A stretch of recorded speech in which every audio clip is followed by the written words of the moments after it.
Pretty clear there in the octagon at the end, but give us an idea, has it sunk in yet? What are the feelings like after that fight?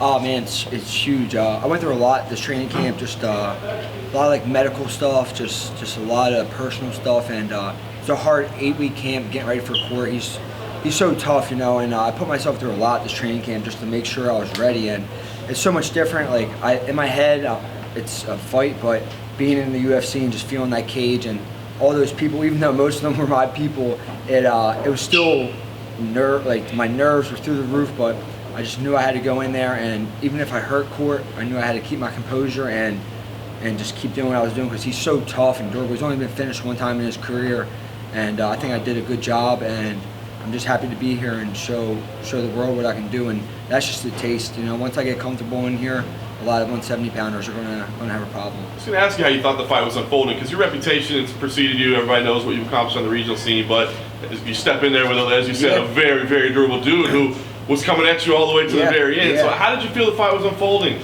I knew it was going to be a tough fight. I knew I was going to give a lot out, and I knew I was going to take some, but I dropped him in the first round. I took him down in the second round, so I felt like I won every round, but he was coming forward the whole time. He's so tough, and I knew that pressure was going to be hard to deal with, and I'm usually a pressure fighter. I'm going forward, but his pressure was just overwhelming, but I knew if I just kept cutting those angles and just doing what I was doing, I was going to win. We worked on just simple stuff this entire training camp.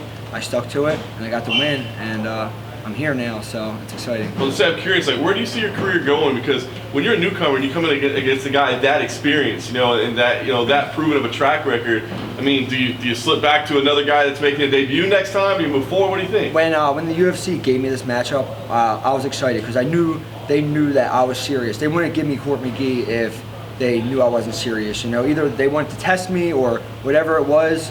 I knew that it was a good fight, and I didn't want to come in and fight a guy who no one knew. I'm here to be the best. I'm 11-0 now. I was 10-0, and I think I can beat the best guys in the world. I've trained with top 10 middleweights, top 10 light heavyweights, and I hold my own against anybody and do better than that. So I know I can beat the best guys in the world at 170. The more experience I get, the more cage time, especially UFC cage time, I'm just going to get better. My finishes will come out. I'm a black belt in jiu-jitsu. I hit hard. Obviously, I drop Court, so the more I fight, the better I get, and if I heal up the way I feel like I'm going to heal up, I want to fight again this year.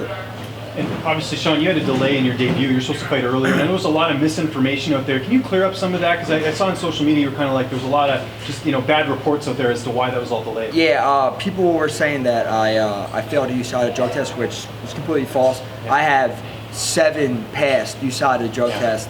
So for anyone who thinks that I failed a test, I posted them on my social media. I blacked out everyone's names just to show people I'm not a cheater. I'm built off hard work. That's all I've done is work hard my whole career, and so it was a mishap, but I'm here now, and that's all that matters. And I'm a clean fighter, and I'm here, so it's all good. What did it mean to have Paul Felder here, who I know goes back and forth, and obviously a mentor to you? I've known Paul since I was an amateur, and Paul was just becoming. He only had like 3 or 4 pro fights, so for him to be here, and my teammate Jonathan Webb was in the UFC. I got such a good team. When Paul's back home, he's always training with us. So having him here and just his knowledge and the knowledge of guys like Eddie Alvarez. Eddie Alvarez was one of the big reasons I got signed. I know Eddie from back home, and he's just such a good guy, and he did a lot for me. And I got a lot of good people around me. The Hendro Gracie team, I got a great team. My coach is John Julio, Jonathan Webb, so I got a great team, and I'm just excited to be here. And how much, too, do you feel like you were ready for this, just with the level of competition on the regional scene? You had a lot of tough guys. Colton Smith was one of those fights. Yeah. Did you feel like you belonged in there just because of having those? Yeah, I knew I always belonged in there. It was just a matter of getting there, and I was never in a rush to get to the UFC. Everyone's like, I was 5-0. People wanted me to get there, so I went on. I won Cage Fury's belt. I beat Colton Smith. I went to test myself. And now I felt like 10-0 was a perfect time to get in, and I got in at that time, and I'm ready. Like I said, I beat high-level guys. I've never had an easy fight. I'm always fighting guys who are 6'3". I'm 5'10" for 170, but I've never met anyone stronger than me in this weight class. So I've got a lot of tools to beat people. That's what I'm going to do. Sean, you're 11-0. You're the reigning CFFC champion. CF Help me out. Yeah. CFFC. No, CFFC's, but there's a prison in Philly. People confuse it. Okay, yeah. So You might be the prison champ too, or whatever. Yeah, what about highly touted prospects? Do you feel like you get pressure because you're coming into the UFC with that much praise, other than, some guys making their debut, no one knows who they are? Yeah, I knew I was going to have a lot of people watching me, and a lot of people probably want me to fail, but most people I know and the support I have is ridiculous. Like, my phone was probably about to break today from how much support I have. I probably had 250 people out there from Philly, so the amount of people I had here is just, I get nothing but really good energy. So yeah, I know I had a lot of people watching me, and they went to see how I was going to do, and I think I passed everyone's test for flying colors. Court's so tough, and I went in there, I got hit a couple of times, but I think I dominated the fight, and I'm here to keep doing the same thing. There's a lot of uproar in some of these new teams that are kind of exploding. Fortis MMA, City Kickboxing.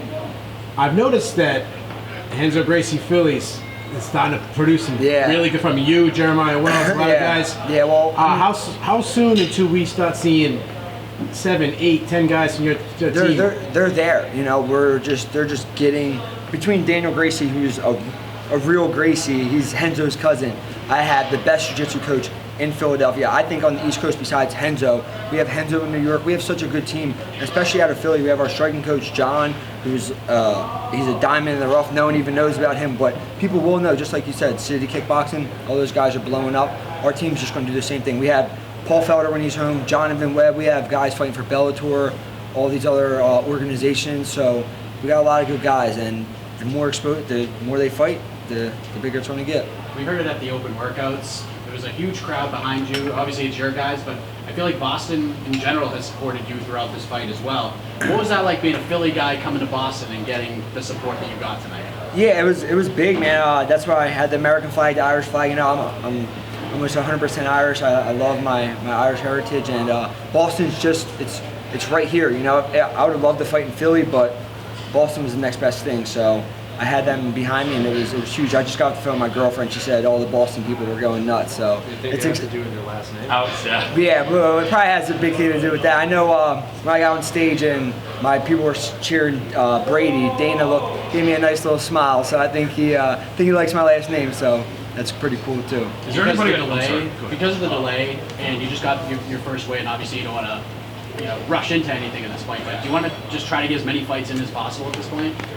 Yeah, as long as I'm not one to rush things. I'm healthy, I want to fight, and I feel good right now. Obviously, I'm a little sore from the fight, but I want to fight again this year. I've always kind of got healthy. I train really hard, so it's kind of been a blessing and a curse. I've gotten hurt, and then I felt good, and then I've gotten hurt.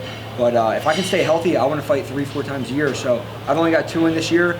If I'm healthy and I'm good to go, I want to get another one this year. So I'll go home, I'll take a couple of days off. I'll be right back in the gym. It's what I love to do. It's my job. Is there anybody that makes sense for you that you're looking at right now? I'm not just as a trash talker, but just for I'm not that guy. Whoever the UFC wants to give me. Obviously, I don't want a guy below Court. I want a tougher guy. I want big tests. I'm here to fight the best guys in the world. I'm not here to fight guys who are just kind of there. I want to prove I'm the best. And if I'm not the best, then I won't be here. I want to fight the best and prove I'm the best. Is 170 going to be your home for a good long while, or are you open to 55? I can't. I was 191 pounds this morning. I'm not a 155 pounder. People. I'm shorter for the division, but I've never been taken down in my career. I have power in my hands. I have amazing wrestling. I couldn't make 55 if I cut my left leg off. So my right leg, left leg, either leg. I'm not making 150. If they did 165, I could make 165. But 155 is never going to happen. Like I said, I was 190 when they weighed me on the scales backstage. So that's 20 pounds in 24 hours, or whatever it is. So you look in great shape. Is this it's the best shape. Like I said, I'm in the gym 24/7. It's what I love to do. I'm a workhorse, and I'll be back. I might work out tomorrow, to be honest, but we'll see. So I fought in Florida a year ago, and the day later I ran a 3-mile run on the beach. I just love it. This is what I love to do, so I'm lucky to do it every day, and yeah, I'm just excited to get back to training and get back to work. How hard is it mentally to be in a fight like that where you're hitting him with everything and he's still getting back up? I knew that was going to be the case. I knew even if I dropped him like I did in the first, I knew I didn't want to jump in there and try to beat him and finish him with ground and pound, because then I could get tired myself. Just the nerves alone made me tired. So this whole entire training camp, it was really just peppering people and if I had to choke, like I know I could finish it, but guys can move and scramble, and I dropped him, but he wasn't out. He's so tough. I hit him with some hard shots, and he just kept coming forward. So I knew I was gonna have to beat him up for 15 minutes, you know, and that's what I had to do. Were you confident that you'd won at the end, or were you a little bit? I knew I won. I mean, I dropped him, like I said. I think he was definitely coming forward, but I think I hit him with a lot more shots, so I was confident I won. Congratulations.